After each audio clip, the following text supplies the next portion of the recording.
Hi there, thanks for tuning in to Vision, the show all about the College of Arts and Sciences.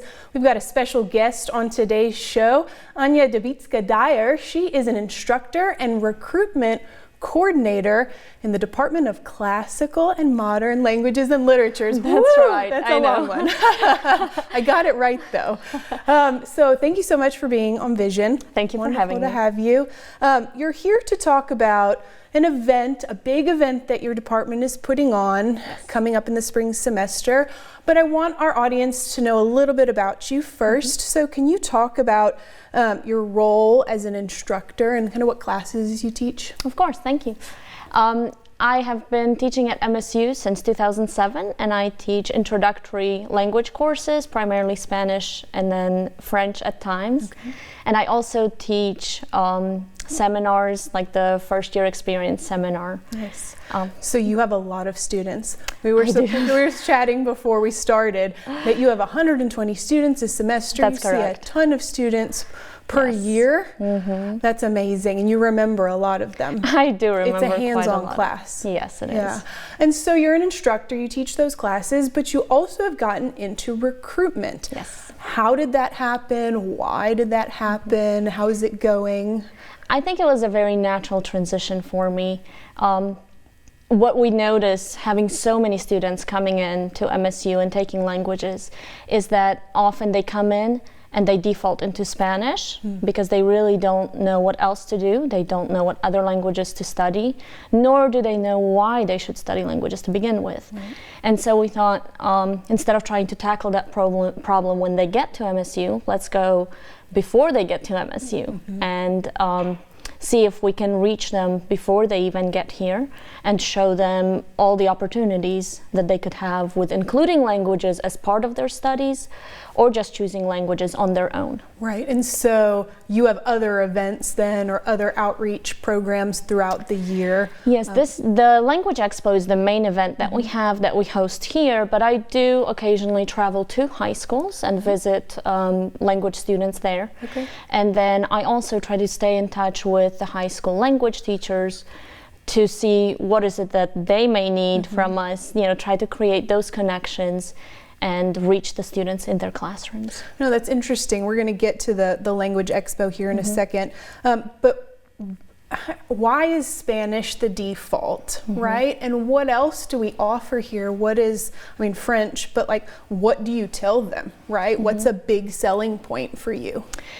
I think students simply don't see the motivation or the goal for languages. And so Spanish, because of the proximity to Spanish-speaking countries here in the U.S. and also because of the importance of Spanish in the U.S., that is the default for them. Also, if they've had any language in high school, it's likely to be Spanish. Right. And we teach 10 different languages at State. Wow. And so the options are definitely there. And we really want to show them that depending on what field of studies you're interested in, Spanish may not be your best choice. So if you want to be working for Doctors Without Borders and work in Africa, then you probably need to do French. If you're interested in engineering, then you probably want to do German. If you're thinking business, then probably Chinese. It's so interesting. If you want to go into politics or military, then maybe Arabic or Russian, depending on the political situation worldwide. And we offer all of those. Right. And so I think trying to show them that there has to be a goal for language study. That is really important. Yes, it is. In your career, potentially. It is, right? And it really opens a lot of doors for students. And it doesn't even mean that you have to have the desire to study abroad or to work abroad.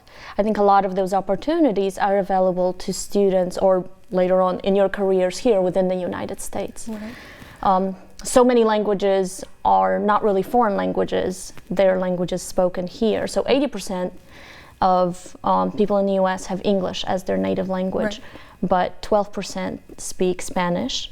And then we also have French, Chinese, Arabic, German, as all the other ones. So interesting. That's really neat. Okay, I don't want to dilly-dally and not talk about this event. You have the Language Expo, there's a longer name than that, coming up in February. That's correct. Can you give us a synopsis? What is this event? Yeah, so the Language Expo we started in 2018. Okay. And it happens every other year. So this is just going to be the second time that we have it. Okay.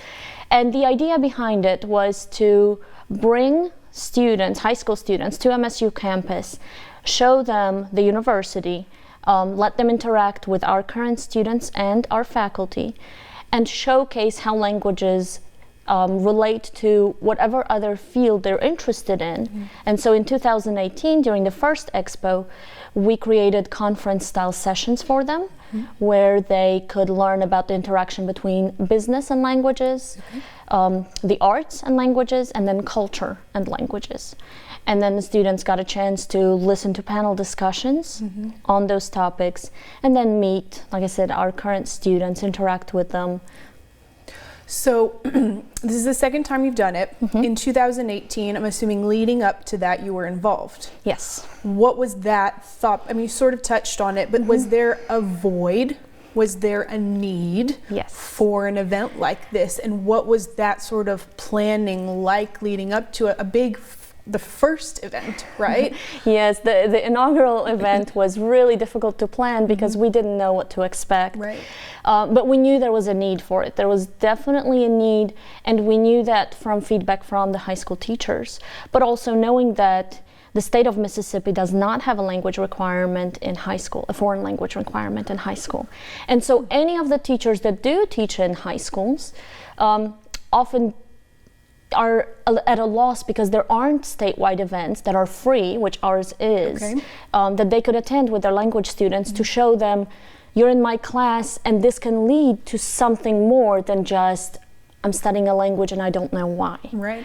And so that was the void. We're trying to show them the goal of what languages can mean mm-hmm. for their futures. And so it's just the state of Mississippi right now? We don't necessarily limit it, okay. but because the event is just a one-day mm-hmm. event, they need to be able to get here. They need to be able to get here, exactly. Okay. And they bring a certain amount of students? Yes. Is it a class event? Or? It's up to the teachers. Mm-hmm. So the first year we had approximately 70 students attend from 7 different high schools. Mm-hmm. This year we already have over 150 registered. So we have definitely increased awesome. the reach. And you're capped out. I think you said yes, that you're pretty much. We are maxed out. This is it. That's yes. as many as you can hold. So between the 2018 event and this one, have you changed anything? Have you made adjustments? Yes. What did you feel like worked and what didn't work? The adjustments we've made were on the technical side of things, our registration process mm-hmm. and just managing such a large group visiting campus right. and making sure that the event still remains something that's really worth for them to come. Mm-hmm. And so we've changed a few things in that there is a more practical session added where we call it the language cafe, and students can actually sit at different tables and either practice the language they're already studying or learn a new one, even if it's just a little bit. Okay.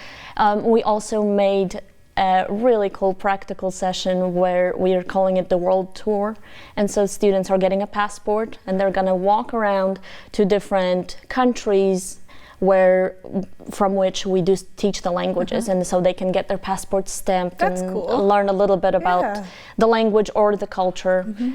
And then we also have added some things. We've changed the focus a little bit. So this year we're focusing on STEAM fields, so science, technology, engineering, the arts, and mathematics. And we have people from campus, both students and faculty, who'll come in and do a panel discussion for the students to show them how languages have been important in those fields from their personal experiences. That's so neat. And I feel like probably with high school students, like the passport idea, getting others involved, and especially having students here on mm-hmm. campus involved, they need that because they need engagement, right? Exactly. That was the thing we noticed, having 3 conference-style mm-hmm. sessions, that was a little bit too monotone, mm-hmm. I think, at times. And so that we wanted to make it a little bit more fun, have an event where they actually had to walk around. Yeah.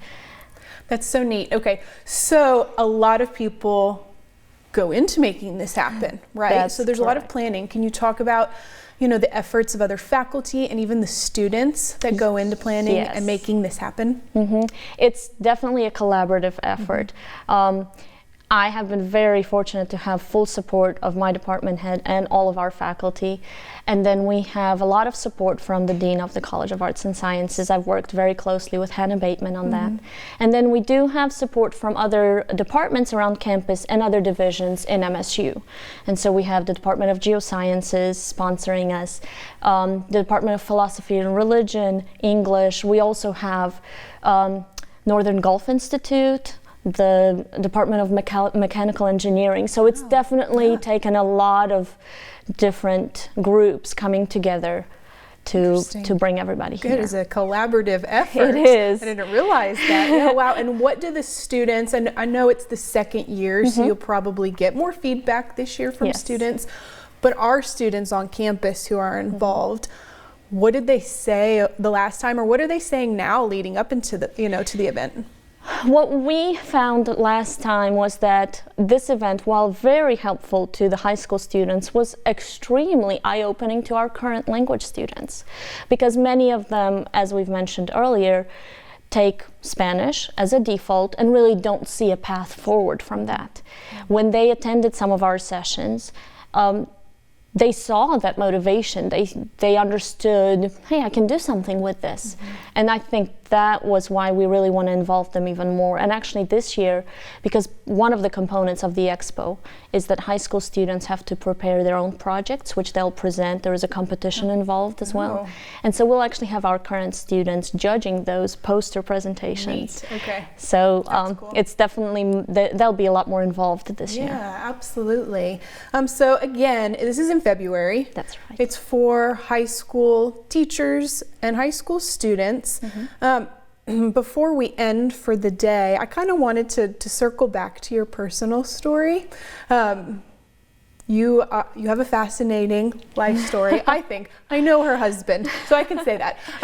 But I think everybody else would think that too. So can you talk a little bit about your background in languages, kind of growing up, and what led you or brought you to Starkville and MSU? Sure. I was born in Poland, and so my native language is Polish.